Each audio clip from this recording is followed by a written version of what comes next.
Showing us that 1500 speed at the end of the 5000, closing in 54.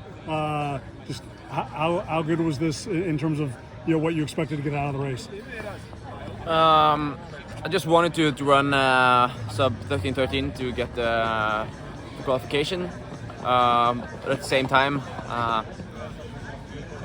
my brothers told me that if I wanted, I just could have stayed back and just jog in under 13:13. But when I'm here racing, I can't let anybody else win. You're too competitive. Yeah, man. that's there's good and bad things about being competitive, but I don't want to lose. So. How did this particular lineup? Because we've had the blessing of seeing you up at Stanford before. Just in terms of running a 5 and running it here in California. How did this line up well with your schedule? Yeah. So I'm still in just basic training, doing a lot of mileage. So this was just for getting the qualification. I haven't really done anything, track sessions or whatever. Of course, I will start to do that when I arrive back to Flagstaff and try to get fit to Eugene. So it was just to get the time and worked out. Sorry, how excited are you for that the mile at Prefontaine Classic? It's a pretty stacked field. Yeah, but every race is stacked, so you can't say that every race. Everybody's at a pretty high level, and of course everybody wants to race in the good races. Eugene and the Bauman Mile is always competitive, and it was the same last year. But of course I'm excited. Is it good for you to be in that environment ahead of Worlds? Of course, I try to race as much as possible, but this year, of course, with the World Championship and also the European Championship, it's not really that much room to compete outside of that. At the same time, I like to win. What I love more is to win against the best people, best runners. So I'm excited to race as much as possible. You win gold. Has that feeling been what you expected? Because I'm sure that's something you were chasing, right? Gold. Yeah, of course. To win it, does that feel as satisfying? But it's really strange because I trained for that specific race for basically my whole life.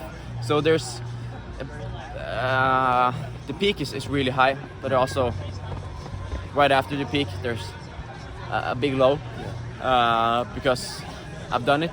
So what's the meaning of going back to training and do all the shit work that's needed to get back in the same shape? But I'm still competitive, and that's the bad part for me. I just can't, throw in the towel and say that I'm finished. I want to win the World Championship as well, and when I'm this fast, it would have been stupid to not go after some records. I was gonna say, how do you pull yourself out of that low part to be like, what's next? What am I going after next? It's been really tough mentally. At the same time, I have a good team around me, and also it just would have been stupid to not continue when I'm at this level. I still feel like I can run faster and win, of course, more races. So that's what I'm hoping to do. When you think about tracks, again, I'm running from a U.S. perspective. Never this is the first time Worlds will be here this summer. They brought it here because they want to grow the fan base in the U.S. I'll say it's pretty big. I was going to say, do you think track can be bigger here? It's so big in Europe.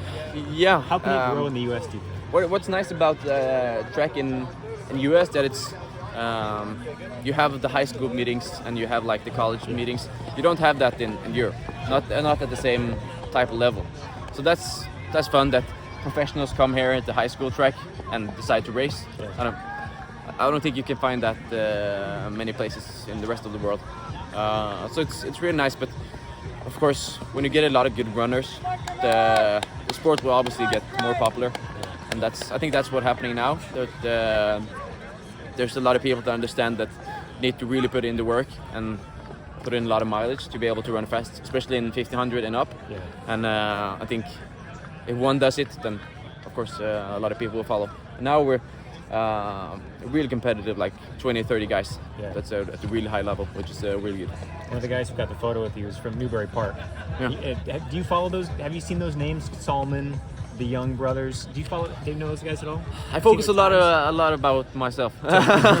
No, but of course I try to follow as much as I can. But of course, Diamond League is the first priority and and all that. But that's the fun thing about social media. Everybody posting if someone runs fast and does well.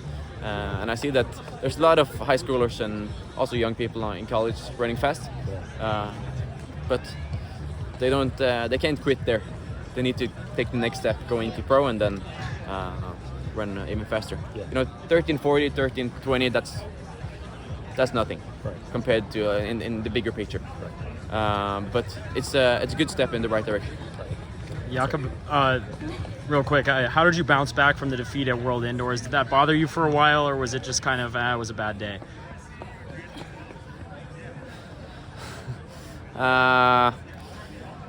I'd say I was really unlucky because I got the coronavirus a couple of days before the final.